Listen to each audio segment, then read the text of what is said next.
जय हिंद दोस्तों। जिसके नियत में खोट होता है उसे देश प्रेम की कितनी भी व्याख्यान सुना दीजिए, वो देश के साथ गद्दारी ही करेगा, सिर्फ और सिर्फ अपने निजी स्वार्थ के लिए।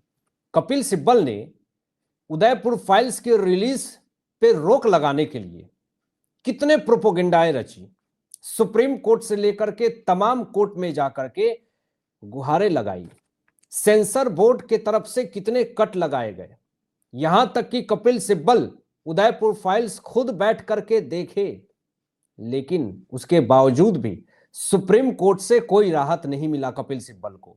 उदयपुर फाइल्स को लेकर के जो कपिल सिब्बल को बड़ा झटका लगा है वो मैं आपको इस वीडियो में बताऊंगा। और कैश कांड मामले में जस्टिस यशवंत वर्मा की वकालत कर रहे थे, हवालात जाने का समय आ गया है, उस पर भी बड़ी फैसला आई है, उस पर भी कपिल सिब्बल को कोई राहत नहीं मिला है। तो सुप्रीम कोर्ट के तरफ से ऐसा लतार लगाया गया है, मैं आपको बताऊंगा पूरी खबर। दोस्तों, यहां पे उदयपुर फाइल्स का विरोध इसलिए भी कपिल सिब्बल की तरफ से किया जा रहा था क्योंकि उन्होंने साफ तौर पे सुप्रीम कोर्ट में भी ये बात कही थी कि एक सामाजिक तत्व को पूरी तरीके से निशाना बनाया गया है। इतने प्रोपोगेंडा रचने के बावजूद भी सुप्रीम कोर्ट ने कपिल सिब्बल की एक भी नहीं सुनी और फिल्म 8 अगस्त 2025 को रिलीज हो गई। एक बड़ा झटका कपिल सिब्बल को लगा क्योंकि विरोध कर रहे थे कपिल सिब्बल और बार बार एक प्रोपोगेंडा भी रच रहे थे। पहले 82 कट लगाए गए, केंद्र की तरफ से 125 कट लगाए गए, तमाम कट लगाए, इतने कट लगाए, लग रहा हो कि पूरी फिल्म आधी कर दी। लेकिन इतने कट लगाने के बाद भी जब उदयपुर फाइल्स की जब सच्चाई सामने आई तो उन लिबरलों की जो चाहते थे कि उदयपुर फाइल्स रिलीज ना हो, उनकी आंखें फटी की फटी रह गई, पूरा विरोध होने लगा। और जो इनके निर्माता हैं उनको किस तरीके से धमकी दी गई, देखिए जरा बड़ी खबर क्या आ रही है कि उदयपुर फाइल्स के रिलीज के बाद फिल्म निर्माता अमित जानी को जान से मारने की धमकी मिलने लगी दोस्तों, और इंटरनेशनल नंबर से कॉल भी आने लगा। और जो इंटरनेशनल नंबर से कॉल आया उसका नाम तबरेज था और तबरेज ने अमित जानी को बम से उड़ाने की धमकी दी कि तुमने उदयपुर फाइल्स बना करके अच्छा नहीं किया। अब जिस तबरेज ने अमित जानी को बम से उड़ाने की धमकी दी, इतना प्रोपोगेंडा रचा गया, अगर अमित जानी को कुछ होता है तो क्या इसकी जिम्मेदारी कपिल सिब्बल लेंगे? ये सबसे बड़ा सवाल उठ रहा है सोशल मीडिया पे। फिल्म में जो दिखाया गया है वो मिर्च लग रही है। जो इंटरनेशनल नंबर से कॉल आए तबरेज का, वो ये आरोप लगा रहा है कि मुझे बड़ी तकलीफ हो रही है, मुझे बड़ा मिर्च लग रहा है, ये फिल्म नहीं रिलीज होनी चाहिए थी। तो क्या यही मंशा थी कपिल सिब्बल की ना, कि ये फिल्म रिलीज ना हो, एक विशेष समुदाय को टारगेट किया गया है। लेकिन आप पूरी फिल्म देख लीजिएगा, इसमें किसी भी विशेष समुदाय को टारगेट नहीं किया गया है। यहां पे सिर्फ और सिर्फ उदयपुर फाइल्स में कन्हैया लाल के साथ जो हुआ उसकी सच्चाई दिखाई गई है। एक फाइल को दिखाया गया है, एक केस को दिखाया गया है। और मैं ये सोच रहा हूं कि कन्हैया लाल की तो जिंदगी गई ना, तो उस पर अगर फिल्म बन गई तो फिर इतना बवाल क्यों? यहां पे दोस्तों अमित जानी को जान से मारने की और बम से उड़ाने की जो धमकी दी गई, यहां पे देखिए ट्वीट करके अमित जानी ने पूरी तरीके से एचएमओ इंडिया को, पीएमओ को, सबको एक ट्वीट किया और गृह मंत्रालय और पीएमओ से सुरक्षा की मांग कर दी। नोएडा पुलिस में जाकर के शिकायत भी दर्ज कर दी गई कि मेरे ऊपर हमला हो सकता है, मुझे जान से मारने की धमकी दी जा रही है। तो वाई कैटेगरी की सुरक्षा दी गई और सीआरपीएफ जवान हमेशा अमित जानी के आसपास तैनात हैं। मुझे ताज्जुब होता है कि भारत, ये हमारा हिंदू राष्ट्र की तरफ ही आगे बढ़ रहा है ना, कि अगर एक फिल्म भी अगर आप बाकायदे से रिलीज नहीं होने दे पा रहे हैं और जान से मारने की धमकी है और सुरक्षा भी लेना पड़ रहा है, तो सोच लीजिए कि हालत और स्थिति परिस्थिति इस भारत देश की क्या है। बड़ा सोचनीय हो गया है।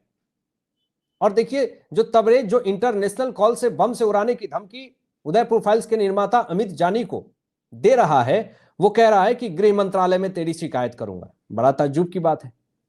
मतलब कि इस देश में आप सच्चाई भी नहीं दिखा सकते हैं। लेकिन चलिए, फिर भी फिल्म रिलीज हुई और बहुत प्रचंड प्रदर्शन के साथ फिल्म जो है वो चल रही है। हाउसफुल चल रहा है फिल्म, पूरे भारत में लोगों का समर्थन मिल रहा है। अब दूसरा जो सबसे बड़ा झटका सुप्रीम कोर्ट से कपिल सिब्बल को लगा है, कैश कांड मामले में जस्टिस यशवंत वर्मा की वकालत कर रहे थे, उनके फेवर में दलील पे दलील और बयान पे बयान प्रेस कॉन्फ्रेंस में दिए जा रहे थे, लेकिन इस पे एक बड़ा सख्त फैसला आ गया और बड़ा झटका कपिल सिब्बल को लग गया। जरा देखिए कि जस्टिस यशवंत वर्मा के खिलाफ लोकसभा में महाभियोग प्रस्ताव मंजूर कर लिया गया है और स्पीकर ओम बिरला ने कमेटी बनाई है। दोस्तों, ये एक बहुत बड़ा झटका कपिल सिब्बल को लग गया, क्योंकि कपिल सिब्बल जस्टिस यशवंत वर्मा को बचाने के लिए ना जाने कितना प्रोपोगेंडा रच रहे थे। सुप्रीम कोर्ट ने सीधी जो चेतावनी दी है वो मैं आपको आगे बताऊंगा इस वीडियो में, और किस तरीके से धीरे धीरे कैश कांड मामले में जस्टिस यशवंत वर्मा हवालात की तरफ आगे बढ़ रहे हैं। कपिल सिब्बल को कोई राहत नहीं मिला, सजा की शुरुआत हो गई है। दोस्तों, महाभियोग प्रस्ताव को मंजूरी मिल गई है, तो अगला पड़ाव क्या है आप समझ सकते हैं। समझदार के लिए इशारा ही काफी है। यहां पे आपको बता दें कि जस्टिस यशवंत वर्मा के घर पे जो भारी मात्रा में जो कैश मिला था, इसी को लेकर के पूरा मामला है और संसद में इनके खिलाफ महाभियोग की प्रक्रिया शुरू हो गई है।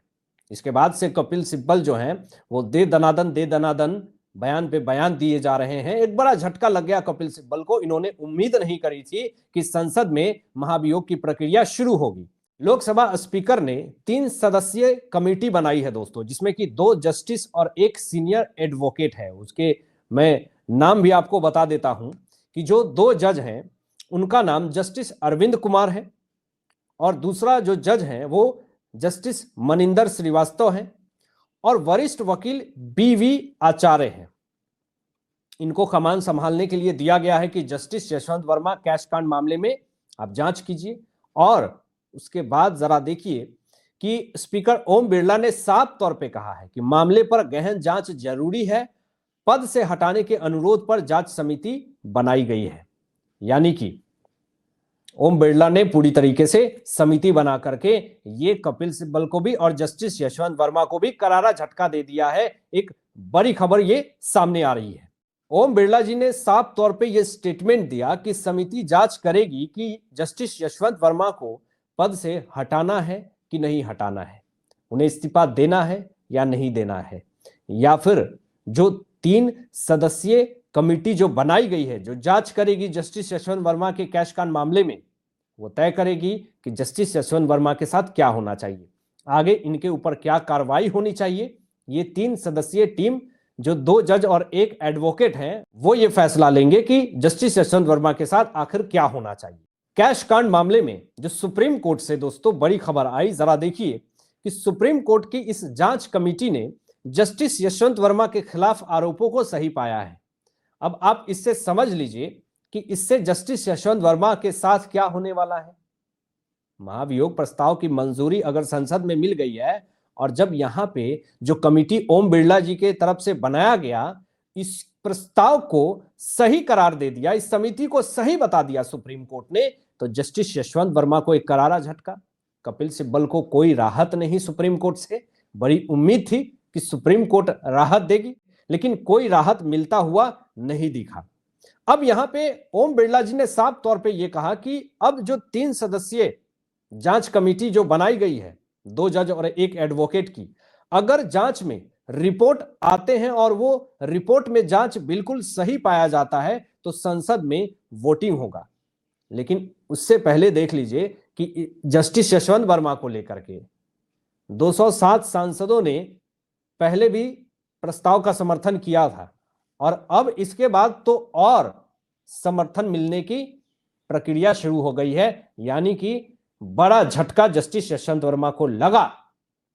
कपिल सिब्बल पूरी तरीके से बौखला गए हैं। हालांकि आपकी क्या सोच है इन तमाम विषयों पे अपनी विचार व्यक्त कीजिएगा और मिलते हैं लेटेस्ट ब्रेकिंग एनालिसिस के बाद। तब तक अपना ध्यान रखिए, ख्याल रखिए। सत्यमेव जयते। जय हिंद।